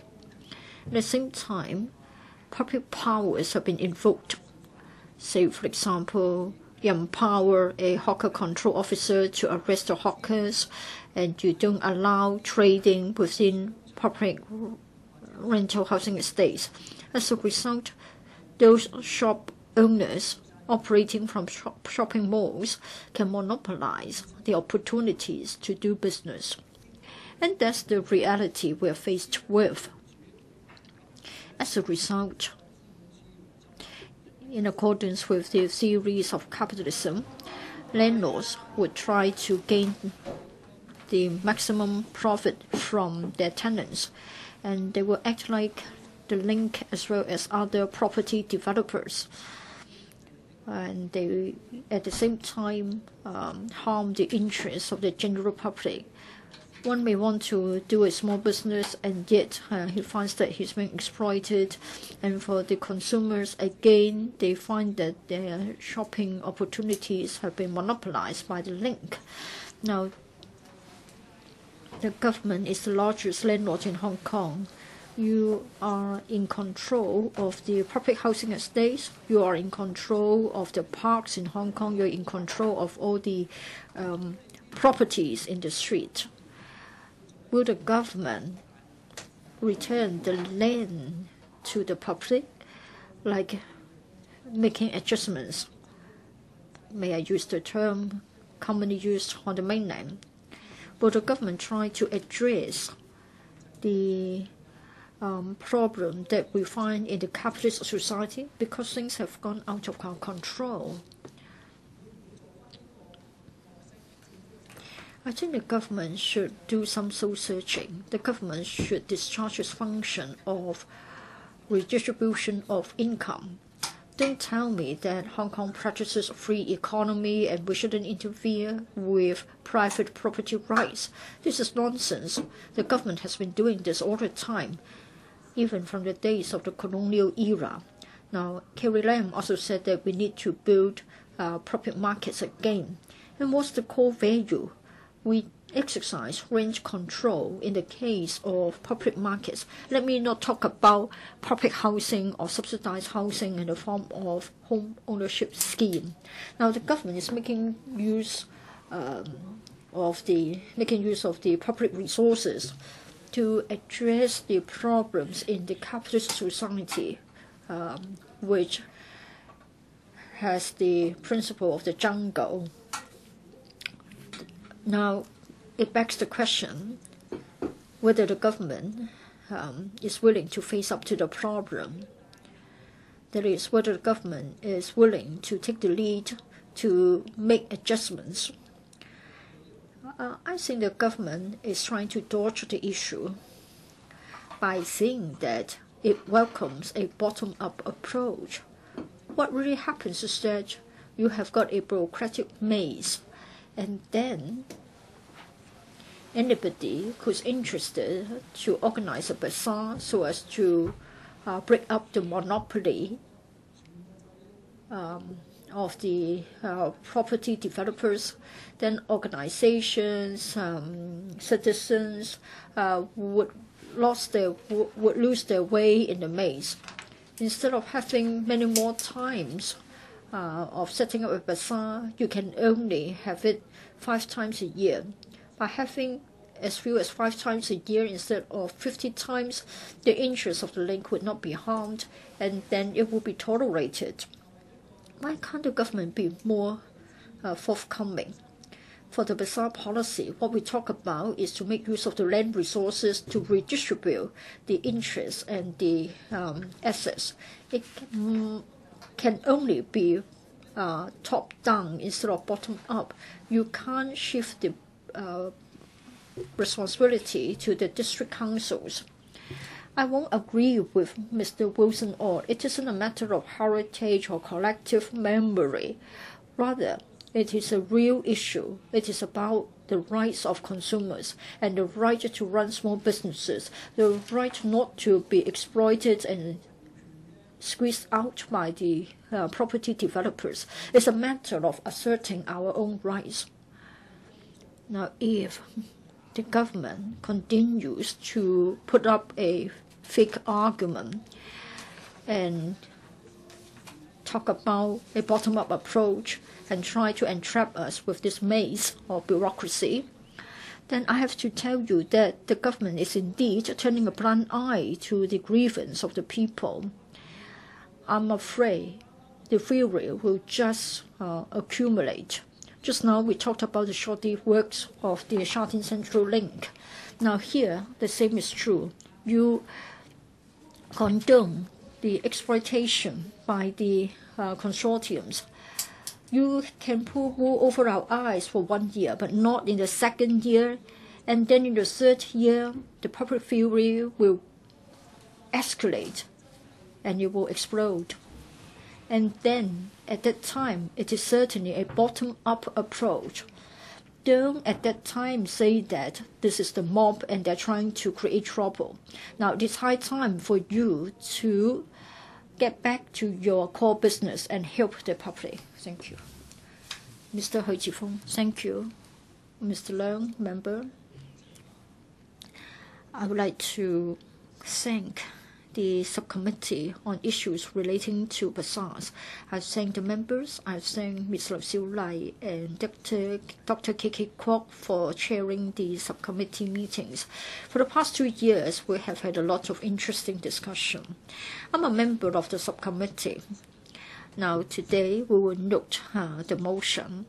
Of course, I will support the motion. However, I'm afraid I need to supplement to the report. The arrogance of the officials was not sort of brought out in the report. I had the feeling that officials didn't want to have a dialogue with us. It's a matter of members talking among themselves. And then for their policy papers, it was a very sort of a brief paper, just a few sentences, a page or at most 3 pages. I just can't see any sincerity on the part of the officer involved or in charge. In fact, he acts on behalf of the government, but I fail to see any sense of sincerity. And what about the ranks of the public officers attending our meetings? Did the secretary attend our meeting? Did the undersecretary attend the meeting? And what about the Commerce and Economic Development Bureau? To what extent has the Bureau taken part in our discussion? In fact, it is a stakeholder. So to me, the government is not interested. The government is unwilling to break the bureaucracy. As many members have said, the government has said that it is very supportive. Go ahead. It's a bottom-up approach. As members have pointed out, it is not going to work. Now, if you want to launch a new policy, if you want to introduce a piece of new legislation, yes, I do welcome a bottom-up approach. We have to build a consensus first. For things that are controversial, you don't have bottom-up approaches. Not for national anthem, not for Article 23 of the Basic Law. Now, this is something that there is already a consensus in the society and consensus across the political spectrum. The government said that it would support the setting up of bazaars, but it would only allow a bottom-up approach. Here we are talking about the application procedures to organize bazaars. So if you talk about a bottom-up approach, it means you are creating bureaucratic barriers. There will be many hurdles. You are expected to take out 10 licenses.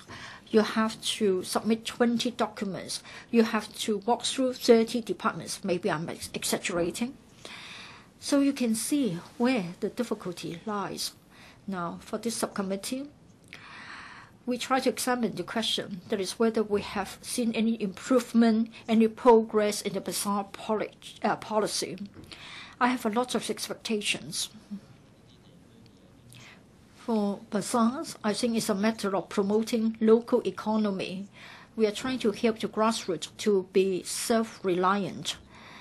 maybe we aren't offering any full-time jobs, but at least they can make some money to make their ends meet, and we can diversify the kinds of goods and the kinds of businesses. And so it's a matter of a cultural side of our society. It will also generate a stronger sense of belongingness. The government is still saying that bazaars provide a neutral platform. Well, by this you can tell that the government is not keen. That is, organizers are left on their own to fight for the survival. Now, the government says that it should be non-recurrent, of short duration, of different formats, and of small scale. Why can't you regularize it? Why can't you make it a long-term policy? Why can't you facilitate different organizations to do it? The government can take the lead. Now the government says that it has done something about it, and they've come up with a draft resource handbook. I can recall that draft handbook. They just put together all the existing information into a bundle of papers. Now the government is saying that read through the handbook, and then you will know how to apply for your venue to run a bazaar. It may not be a waste of time. It is still a meaningful debate. At least the question of bazaars has gone through a very thorough process of examination. We talk about the core ideas, we talk about the prospect, and I hope that the government will take heed of our advice. We really want to have a comprehensive policy for bazaars. And in fact, the society would like to have something which is easy to understand. We are not satisfied with having a platform which merely gathers together all the different procedures from different departments. We want to have a single commissioner overseeing the matter, and we hope that there will be community participation. And I think there should be an advisory committee on bazaars so that there will be input from the public, and we can suggest pilot schemes so that organizations and the government can try to experiment with different forms of bazaars.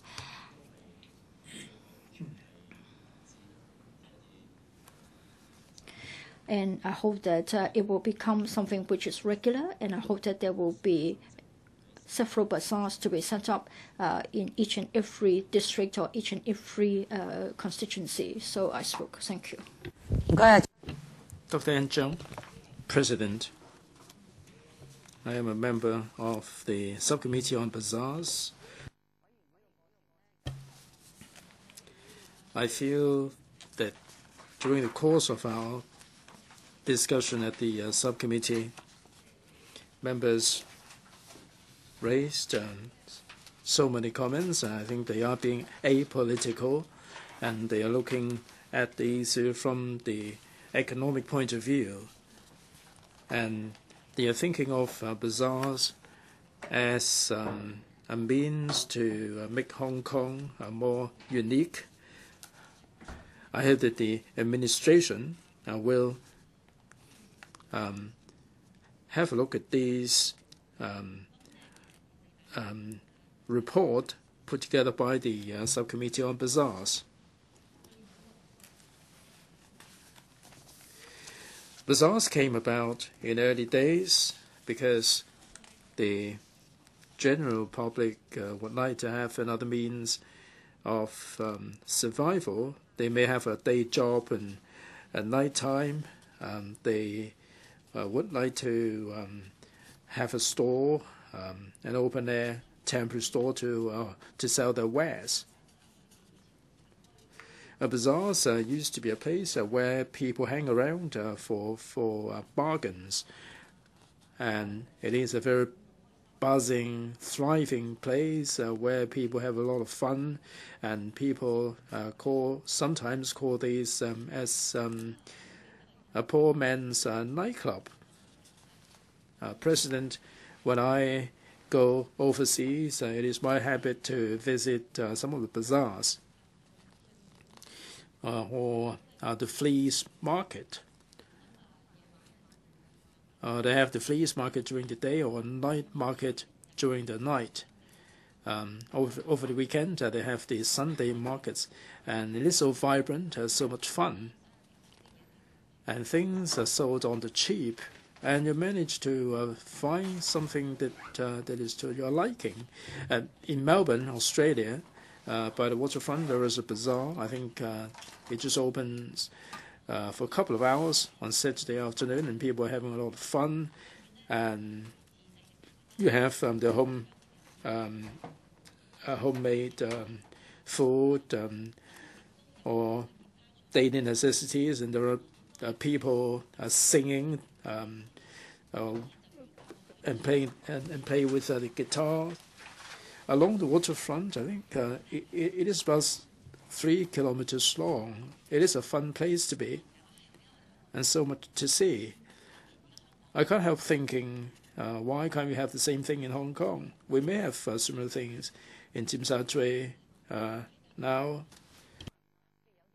Without any regulation, people are doing pretty much the same thing. There are people doing portraits, and there are people taking photos, and there is no coordination at all. There is a lack of identity. The bazaar culture in Hong Kong is pretty famous.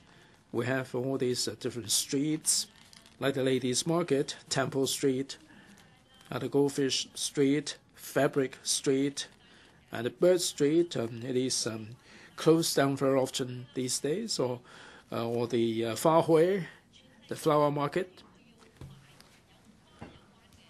If people want to buy any flowers or flower species or seeds or different vegetables like pak choy and so on, people from all over the world are visiting this place for what they like. It is a tourist attraction.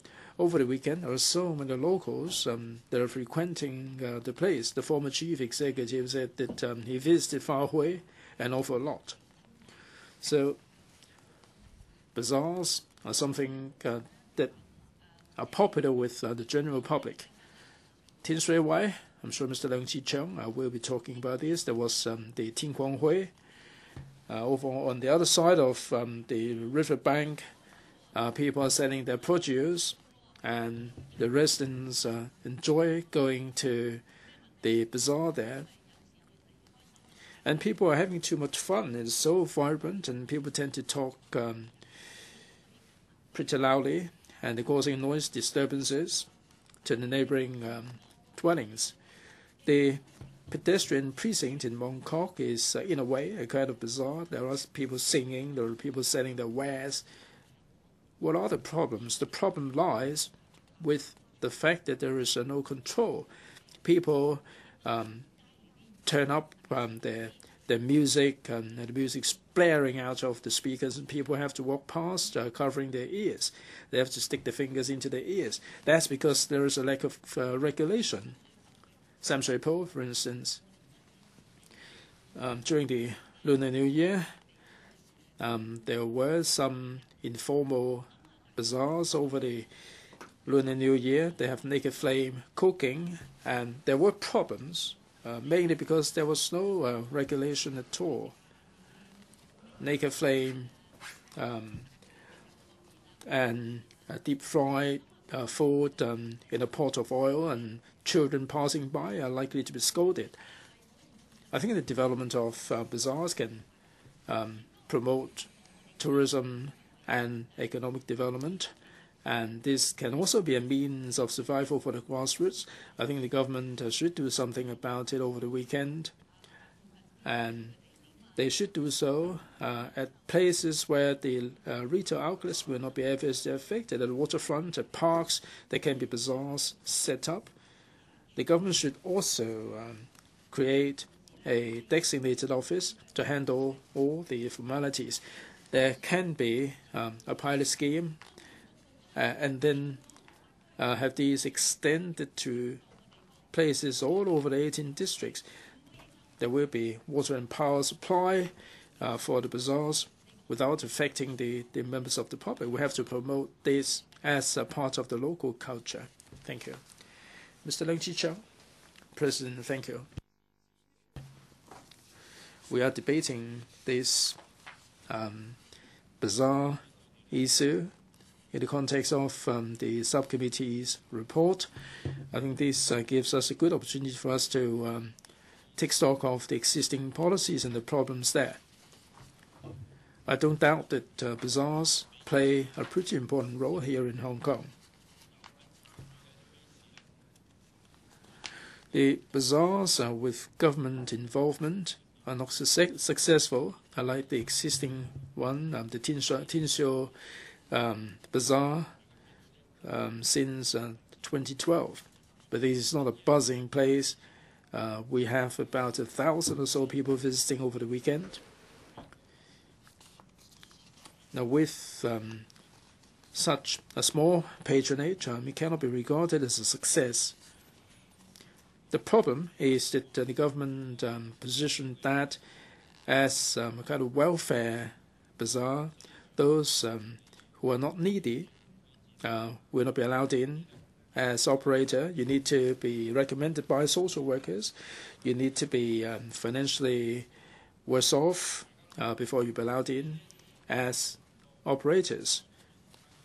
And people who have never been doing business were operating their business inside this bazaar, and there must be a reason why it turned out to be less than successful. I think in order to achieve the intended purpose, Dr. Anne Cheung made it very clear that bazaars come about because of economic needs, and people throng to the bazaars for fun. We have the ladies' market. That used to be a kind of a bazaar in old days, but the government has regulated it, and it has become more orderly.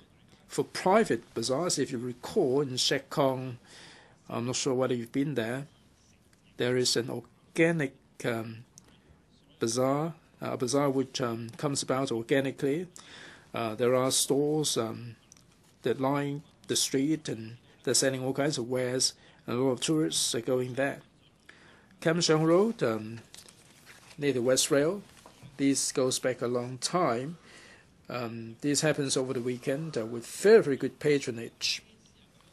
Now, why is it that the bazaars run by private people can last for such a long time? Well, that's because they enjoy a unique geographical location. That's because people do have the flair for running the bazaars, and they are accessible, and these are the right conditions for bazaars to be held. Dr. Anne Cheung said there used to be the Tin Kwong Hui in Tin Shui Wai. It's still there. It is illegal, and they may be chased away, but they're still there. In the crack of dawn, people can come down and buy what they want, vegetables, food, and some daily necessities, and so on. And this is making up for the inadequacies in urban setting, things that they cannot buy elsewhere. These are really wonderful bazaars. Yuen Long, we have a similar thing under the flyover at Long Ping. We have the bazaar at the crack of dawn as well. They are illegal, but they are in existence, and like I said, they are making up for the inadequacies of the economic setting. There are families who are not particularly well off, and this can become a means of survival for them. And with the bazaars there, many people get to know about the place. Tin Shui Wai, people are proud of the Tin Kwong Hui because a lot more people get to know about Tin Shui Wai for that. I think the government should have a look at the policy and see what what its positioning should be. It can be top-down, it can be bottom-up. There can be no end of argument. I think either way is good. The government's policy is a bottom-up approach. The NGO should identify a location and make an application with the government, and they have to take it through the area committee, the district councils, and all the stakeholders. Tin Estate is a case in point. We managed to secure the place for a bazaar. But as a matter of fact, the location leaves so much to be desired, and there is a lack of patronage. I think a mere bottom-up approach is not the answer to the problem.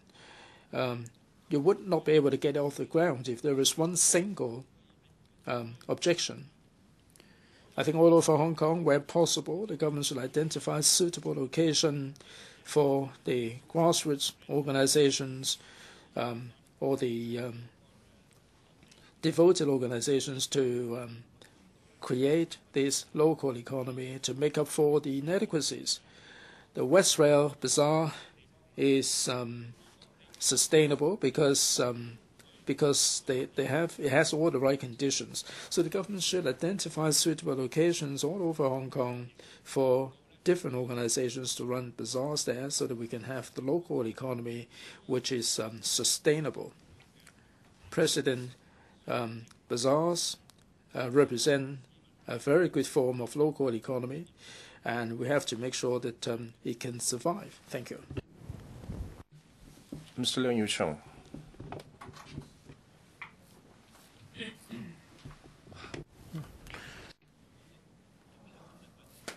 Today, there's a press report that about Tin Shui Wai, about 0.3 million, but three wet markets, one owned by the FEHCT, others owned by the Link. And one of the lake markets have shrunk from 2 floors to 1, and the stall becomes smaller, and the rent grows so much more expensive. There, with 60 to 70% pay hikes, rent hikes. Another tenant complained that he used to own 3 stalls, about 90,000 per month, and now 2 stalls will cost 100,000 per month. You can see how steep the rent increases are. Not only did Chief Executive not claim that the Link will be a major mountain to overcome, and the previous Chief Executive mentioned that the Link is a problem to be tackled. Now the current administration has assumed office for more than a year. So that found there's actually no progress, and administration has hands tied, and yet Link continue to contract out the markets and keep raising the rent, besides making the tenants suffering. What the tenants hope to operate on the thin margins. On the other hand, they have no choice to adjust their prices to cover the rent, which the consumer in turn will suffer. These are the 2 glaring examples palpable by the public. This is how the other shopping tenants operate as well. So since a capitalism society, a lot of the shopping centers keep on rejecting the rent and let out the shops to only chain stores, while the individual shops, especially by the ethnic minorities, not able to tap on the strength or to sell the merchandise made by themselves. This is simply inappropriate. The bazaars serve as a counterbalance to the monopolistic economy, even though it may not be able to break the capitalism mode. However, is still a valid pathway for a lot of the members of the public. The administration, in name only, seems to care about the bazaars. And after a year of deliberations at the subcommittee, we noticed is otherwise for the administration. The administration is simply going through the motions and has never been sincere and committed to taking forward. A lot of the organizations complain that in the application process that different departments keep on shifting responsibility but at the end, no departments are willing to take the lead, and so very often they would be ping pong between each others. So the HT would refer to FEHT, and the FEHT would referring to the Lands Department. So after bouncing around, the application got lost there. The organizers have been asking for one-stop service. The government had been unwilling to budge, and especially now for the guideline, there's still uncertainty. For the community level, need to secure the support from district council. So what do you mean by the DC support? The support from the relevant committee or at the entire DC district council? So even as a district councillor myself, I found it difficult to ascertain the meaning of consent. Does that mean have to only be agreed by the member of the constituency? And HT, for example, and claims there should be required the consent of the entire council. So are you referring to the whole council or the relevant committee?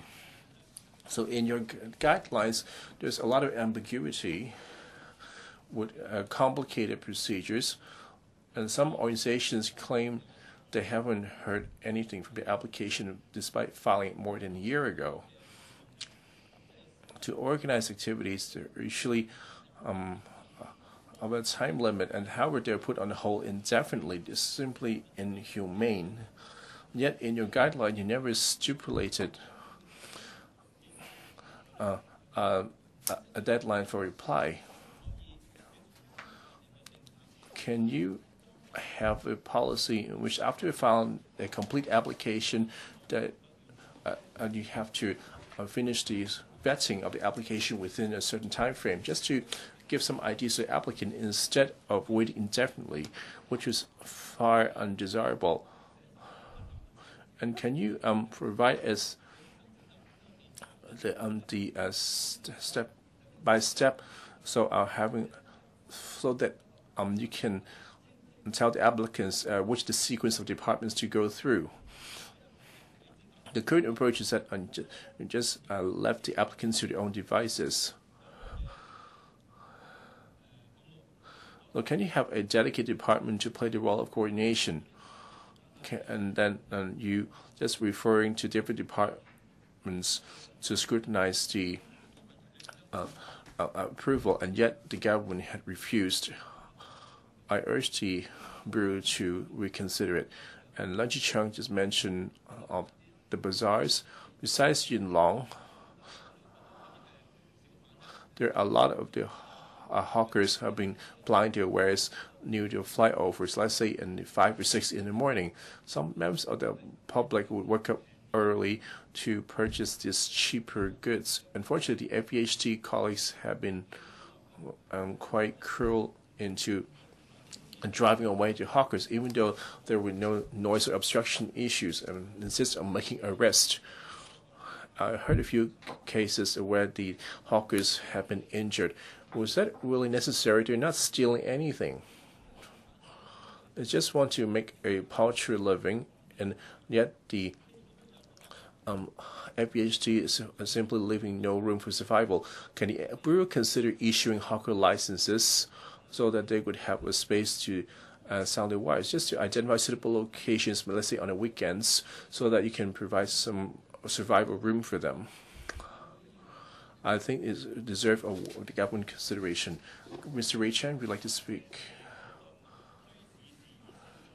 Today, we're discussing the report on the subcommittee on issues related to bazaars. Speaking of bazaars, we cite the success example and elsewhere. For example, in Bangkok, we have the Chak to Chak, which is a giant scale night market where you can buy everything under the sun. In Taiwan, you see night markets with a lot of delicacies. I urge you to notice of Japan, a lot of the temples, the vacant lot nearby them also set up bazaars, probably not regularly. However, on their own dates, they will be selling artistic wares, religious goods, and second-hand goods, which is a good tourist destination. While we're citing for examples, don't we have any local successes? The most successful locally is the Chinese Lunar New Year market bazaars, the most successful one would be the Victoria Park Lunar New Year bazaar. So how did the bazaars created from the bottom approach? Just imagine that we don't have the Lunar New Year market, and well, there's some interested party have to get together and would like to organize it at the Victoria Park. That will be incredibly difficult. It would take more 2 to 3 years and close it up for a week or so for these CNY bazaars. Speaking of bottoms up approach, some members mentioned that the bottom up approach have become an excuse for government to evade responsibility. So I just would like to put in a good word for the FHP. The previous Let's Go, we have begun discussing the results. We also have a subcommittee, so we will call it a subcommittee on hawkers policy, which I was a member of. Why? The FHP was be very responsible since the regulation and the licensing of the hawkers is on the FHP ambit. The bazaar should not be the sole responsibility of FHP, and yes, the previous SFH is willing to take the lead with set up the subcommittee on hawkers policy as the replying officer. It is led by the FHP and regulated by BRU, so it simply is the play the role of a regulator, ensure food safety and hygiene without the concept of development. For development, it will involve different bureaus, of which the CEDB have an inescapable role, since it had to deal with development or this local economy, and would have the potential to become a tourist attraction. So whether for the meetings of on the hawkers policy or bazaars, so we have the FHC, we have the secretary and the secretaries, while the other bureaus only send in their permanent assistant secretaries just to show their presence. If it's actually led by the CEDB, it would have taken on a different path of development. So who to lead? That's actually a decision. So for the food truck, it was assigned by the CEDB and led by the secretary. Whether the policy can be taken forward, whether the secretaries is willing to get involved. Looking at the papers from the subcommittee on the hawkers policy, they actually established some major principles. I wonder if they are still valid today. For example, promoting the diversification of hawkers economy is a goal worthy to be pursued. Thus, peddling activities should not be outlawed. And yet, the policy objective mentioned had diverted in some of the members' understanding. To promoting the traditional culture should not be an excuse to overlook market forces. The hawkers needed to create a sustainable mode of operation instead of labeling on hawking as kind of social services, as a way of poverty alleviation. The street hawking should be regarded as some kind of economic activity.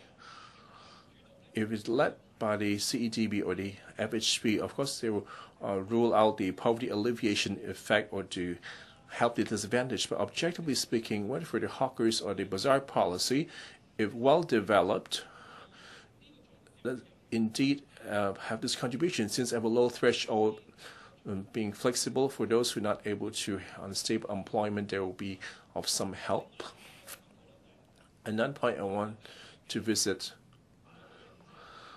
So on the principles set out, since the proposed peddling activity in various extent will affect the different stakeholders locally, therefore the administration regarding bottoms-up approach as being more desirable. So that's where the bottom-up approach started propping up. So while formulating the future bazaar policy, you should be insisting on the bottom-up approach. Some of the policy when gestation should be bottom-up. that would not should be of the bureaucrats' will. And for example, I definitely incite enforcing the stall owners there, because bazaars were formed naturally. But on the other hand, just simply rest our hands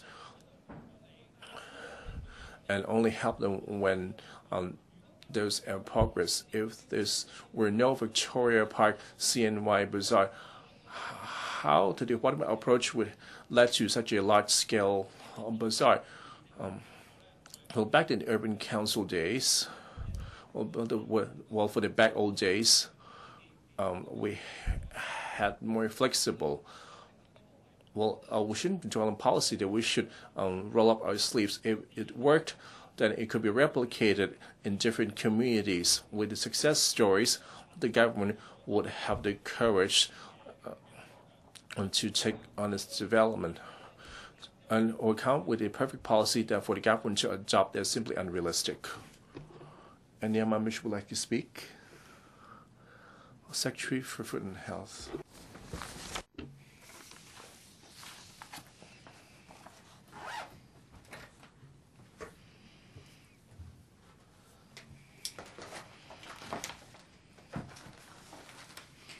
Mr. President, let me once again thank the subcommittee for their report, and I'm grateful to members who have spoken. Allow me to give a reply to what has been said by members. In the past few years, we can see that for the bottom-up approach, that is, the district council will have a discussion, and the district council will facilitate the setting up of bazaars, and we have seen successful cases of organizing bazaars. Mr. Xiu Gajun, Mr. Vincent Zhang, Dr. Fernando Zhang have respectively talked about the observation about the role played by the district councils.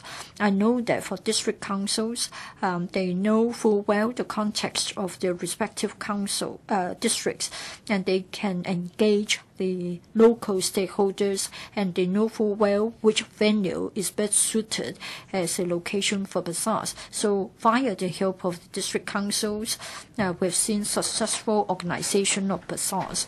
And I think other districts can also make reference to such arrangements.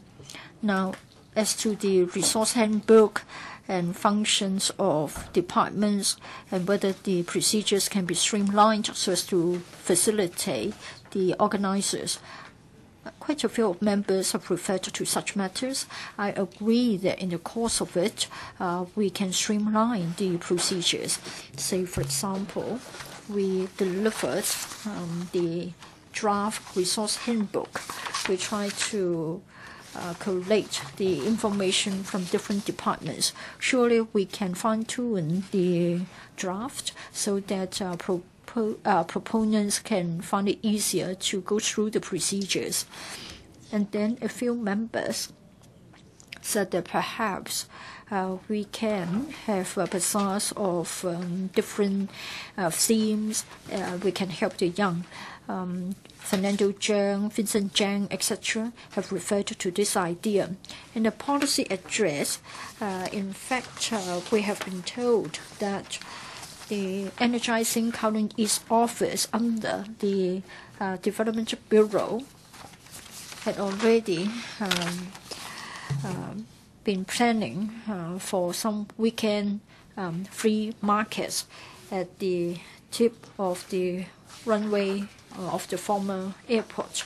In fact, in relation to this proposal, a number of NGOs have been consulted. We try to gather the views. In May 2018, the Kowloon City District Council, as well as the Kai Tak Waterfront Development Task Force under the Harbourfront Commission, have been sounded out. We got the support in principle, and we plan to invite proposals from NGOs or non-profit making organizations in the second half of the year. Hou Kai-ming, Leung Yiu-zhong, etc. have also commented on other parts of the report of the subcommittee. In 2013, we launched the 5-year hawker assistance scheme for hawkers in fixed-pitch hawker areas. And this is a subsidy scheme so as to further reduce the risk of fire in relation to hawking industries. Under that scheme, a hawker will get subsidies so as to rebuild the store to continue with the trading. If they so choose, they may also return the license to the government and vacate the store, and they will get extra payment. The scheme has just come to a close, and we're not receiving further applications. But then the rationalization of stores is still going on.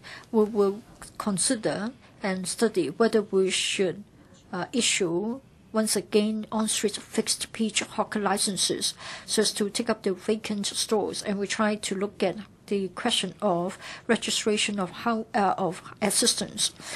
In the course of review, we'll look at the case of different hawker areas. We'll take care of matters like fire safety, environmental hygiene, business environment, departmental views, and also the views of the local people and the district councils. And then we have been told that if we allow the operators or the storeholders to use naked flame to reheat the food, it will be of great assistance. We will try to allow for that as long as fire safety can be sort of taken care of. The trial scheme has been running for a short period of time. We will see whether in individual cases, whether cooking can also be allowed in this case. We have been told that more studies should be carried out.